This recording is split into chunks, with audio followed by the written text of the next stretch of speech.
My name is Dr. Maxwell Ubah, and I'm a leadership coach. Today, I want to use the concept of a scalpel to relate it to leadership.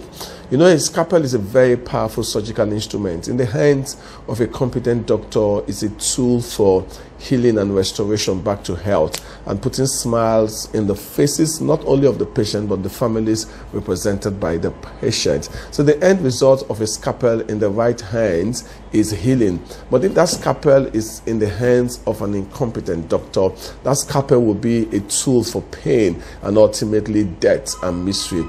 And curiously, if the scalpel finds its way also into the hands of a criminal, the end result of that will be death, just like an incompetent doctor. So the problem is not the scalpel.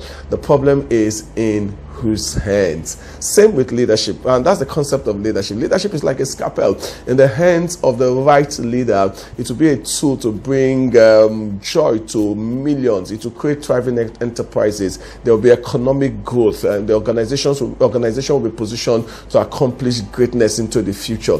But if that leadership scalpel finds its way into the hand of an incompetent leader, the organizational success will grind to a halt, and businesses would close. The nation would enter into recession, and there will be disaster and destruction. And the same thing with the scalpel in the hands of a criminal. So I believe that one of the greatest responsibility of any organization generation is to ensure that the leadership scalpel doesn't find its way into the wrong hand, because business outcomes from both an organizational and a national standpoint is determined by who is holding the leadership scalpel. And if you consider this, so what's the difference between an incompetent doctor and a criminal? The result is the same. An incompetent doctor and a criminal with a scalpel in their hands will lead to death. So how do you differentiate an incompetent doctor from a criminal? I think it lies in the motive. An incompetent doctor did not set out to kill,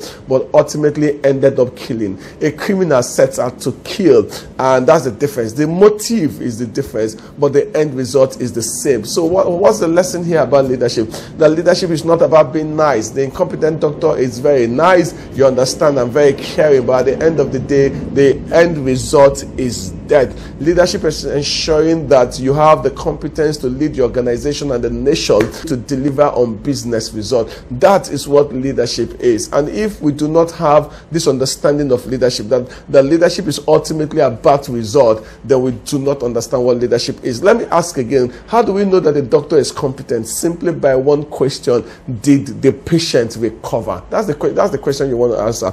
And if the answer is no, it doesn't matter the degrees he has, he's not a competent doctor, because competency is seen in result. In the same vein, how do we know if the leader is the right leader? Simply by the same question: is the organization doing better? Is the nation doing better? Is the team performing better? The ultimate test of competency of leadership is result. If the team is not doing better, if the nation is not doing better, if the organization is not doing better, if we have gone from bad to worse, it simply means that we have an incompetent leader or a criminal ruling the affairs of the state, the organization, or the nation. As a medical doctor, I remember then in my Hippocratic oath, we were told that first, do no harm. So I said the same lesson to leaders: first, do no harm. Do no harm to the people you are meant to lead. Do no harm to the organization that you are meant to lead. Do no harm to the state that you are meant to lead. Do no harm to the nation that you are meant to lead.